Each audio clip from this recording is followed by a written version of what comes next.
Okay, this video is on legal relationships and contracts.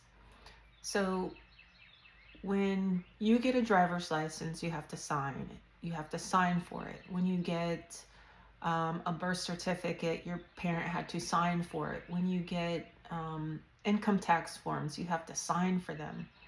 When you join the military, you have to sign a contract to join.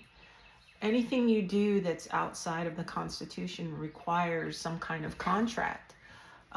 You apply and then you receive something and you have to sign it. So you apply for a driver's license, you go up to the counter with your application, they look it over, and then they have you sign their little pad or however they do it in your state, and then there's a signature on the driver's license, your signature. This is a contract. This is a contract because everything legal is based on contract.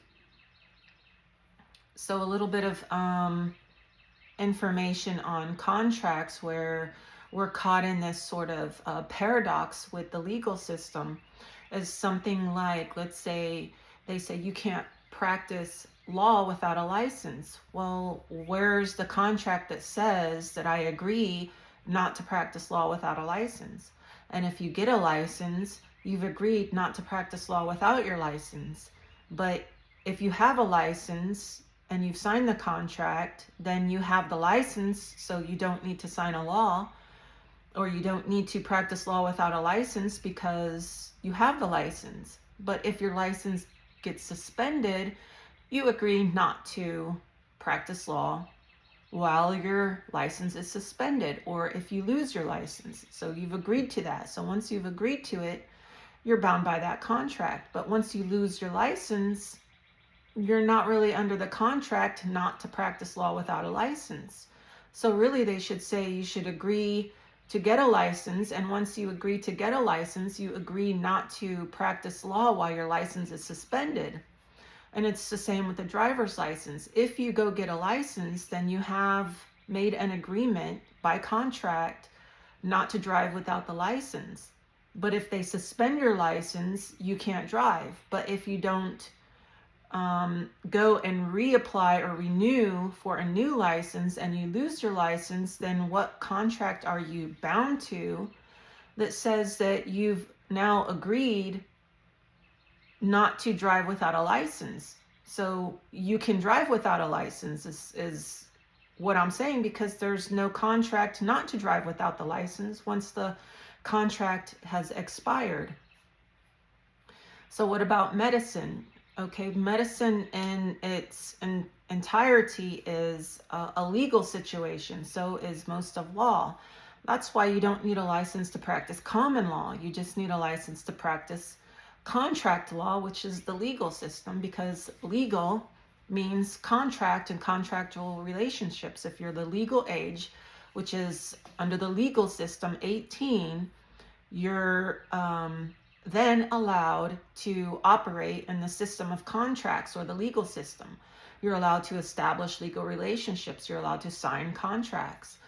Under common law, someone told me that the age, the lawful age or age of majority under common law is, I think, 16, or 20, 21. I think it's 21 under common law. And I think that's why under common law, you have to be 21 to drink, but under the legal system to sign contracts, you can be 18. Okay, so legal is all about contracts, and legal age, the legal age, not the age of majority necessarily, but the legal age of majority would be 18. So the common law age of majority would be 21. So all these things that we are bound to, that we feel like take away our freedoms and our sovereignties and our independence, are really just contracts that we are voluntarily signing. And the other issue is whether or not the courts should have the right to establish a social system and administer that social system based on contracts. So like if you don't have a license and you are stopped by one of the legal police officers and issued a citation for not driving without a license, and you go into the legal court, how are they going to bring you in under them if you haven't signed a contract? Well, they make all these claims and they say, well, it's part of our system that we have. It's for the greater good, and it's, for all these various silly reasons, but really it's still based on a legal relationship, which is a contract. So if you don't have a contract, they're going to just say all these things to get you to sign another contract, like a plea of guilty, or, well, I'll reduce the amount that you're going to owe us if you plead guilty, or if you sign this paper, or you do this or that. And I think that's why the only in the civil court, the only motion to dismiss that judges have in their file folders are the motion to dismiss for lack of personal jurisdiction, because if you don't have a contract with them, they don't have personal jurisdiction. And that's just based on what I've seen on my research on one particular judge here in the state and county where I live. It may be different in your area. Okay, so think about all the things you're signing and agreeing to, which is your voluntary submission to contracts, or this legal person, this legal name, this legal state, this legal social system is all contractual. Even the Constitution was a contract signed by the deputies commissioned to write the Constitution, and it's all part of their little contract system. Even Constitution is part of their contract system. So when these people join the military, they have to sign a contract. So on a military post, they have a different set of rules. So when you go on the military post, you're agreeing to the things in the Constitution. When you ratify the Constitution as a state, you're agreeing to the things in this contract. So it's all contractual. And being contractual, you can, or a state can, secede from the Union by kicking out the military. And that's what was happening during the Civil War. The southern states were trying to kick out the military and then just have their confederation instead of the federal government in their state, because it was all based on contract. It was all based on, we agree that you're going to do these things for us, and we agree that we're going to do these things for you. And being that we both have obligations, we also both have rights. And that's what contracts are. They're based on rights and obligations. So when you go and get a driver's license or create a legal name for your child through the birth certificate, or you go and get a job, you're signing contracts, agreeing to pay taxes, to pay Social Security payments into the Social Security system. You're agreeing to play along in the stock market for some purposes, like if you have a 401k, your retirement account. You're agreeing to do a whole bunch of things. You have to sign all these papers. So you're just making a contract with this legal state, and the legal state are not the republics and the commonwealths. The legal state is a state of contract. So under the federal Constitution, it says that states will not interfere with the obligation of contracts. And over time, this idea of contracts has expanded and expanded and expanded to include all types of contracts, where originally it was intended to mean that when the federal military state decides to do some work on a military post, that the state won't interfere with what the federal government is trying to do on that military post, whatever they're trying to build or whatever. So let's say that a person gets a job contracting work on a military post. He takes the money from the federal government and goes back to the state, that the state will not keep the federal government from coming and getting that person and making him either do the work or pay the money back. So the obligations of the contracts, the states won't interfere with the obligations of federal contracts. So it's sort of a paradox because they say you can't do this, that, and the other because the law says you can't, but you have to agree not to do those things by some sort of contract. And once you agree to do those things, then you have the thing that they tell you not to do. So again, like with license to practice law, it should say the license to practice contract law, but the license to practice law gives you the license to do the thing. And so if you don't have the license, how can they tell you you can't do it without the license because you didn't contract with them not to do the thing that they say that you can't do? Okay. So the legal system is all contracts, and when you go to law school, everything's broken up into different types of contracts. You have corporate contracts, corporate law, real estate contracts, real estate law. You have copyrights and patent type law, which is just different type of contract law. Just all different sorts of types of contracts that people going to law school become familiar with, and they call it contract law, or they call it real estate law, or they call it whatever.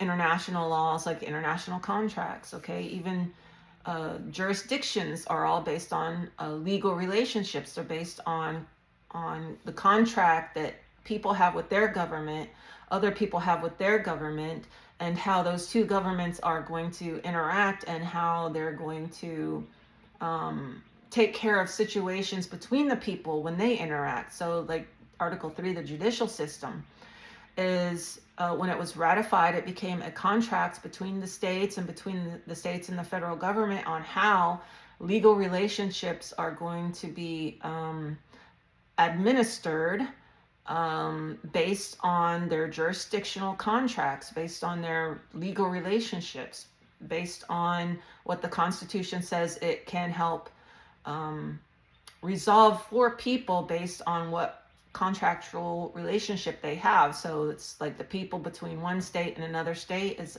a contract of jurisdiction.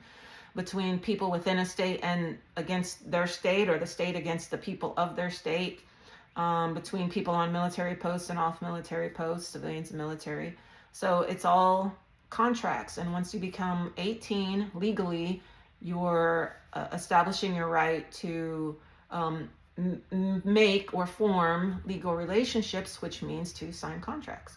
Okay, so you're of the age to understand what you're doing and what you're signing, and that you're able to sign these contracts. So the legal situation that we're in is voluntary, because all contracts are voluntary, whether you sign something or do something, because some contracts are explicit, meaning you signed something, and some contracts are implicit, meaning that you acted something. So if you look on the dollar bill, it's called legal tender. So legal is contractual, tender is it's moved from hand to hand. So it was a willing thing. You did it willingly, you did it voluntarily. You passed the contract from hand to hand. And a lot of these contract laws are called currency or current. They're current laws. They're the currency of the situation. They're a type of regulation of the exchanging of money or contracts. They're in some sense legal tender. Okay. The banking Title 12 is legal contract. Highways Title 23 is legal contract. Title 26 IRS is legal contract. They're all current, so they're current governments governing of the legal relationships between people and governments. And most of these are outside the Constitution. So the Constitution allows for certain contracts. It doesn't allow for arbitrary contracts, and a lot of the contract, or even all of the contract, I should probably say, contract laws that are not given a positive law citation are just voluntary things that we agree to, and we don't have to agree to them. So you can go back to your state of common law, which is your republic or commonwealth, republics or commonwealths, and those are where there's very little legal situations or legal contracts, it's mostly like land and who's got what land and the boundaries and stuff like that. There's very few legal contracts in the Commonwealths and Republics. So if you're in Texas and you're battling against a legal contract, there's probably a lot of particulars having to do with it that I'm unaware of. So you really need to go and do your research. But if you look at Texas Jurisprudence, 3rd edition, 1 general, subsection 1 statehood, it says that the Republic of Texas exists was only abrogated insofar as it conflicted with federal law. So when it talks about federal law, it's talking about the actual constitutional laws. So the constitutional laws are the supreme law of the land, but they're still only applied to federal people on federal lands, and what the states won't interfere with and what the states won't do that the states allow the federal government to do. So something to think about how everything you sign, you're doing so as a contract. You're signing them as a contract. You're creating a legal relationship with some other entity. And that entity may be the IRS, the Department of Health, the real estate agency that you're buying or selling a house through, your bank when you sign all these papers. So your driver's license, birth certificate, all of these things, your payment of your taxes, property taxes, a legal contract. And when you go into an HOA and you buy a home in an HOA, I don't think there's any abrogation of contract with the HOA, because the HOA already has control over those lands. So you have to agree to that contract once you buy your house. So to get out of the contract, you have to probably sell your house. The particulars, I don't really study particulars of every type of contract, but I look at what contract is, what legal is, sort of the basic kind of stuff. So if you like this video, like, share, and subscribe, and I have more stuff that'll be coming out soon.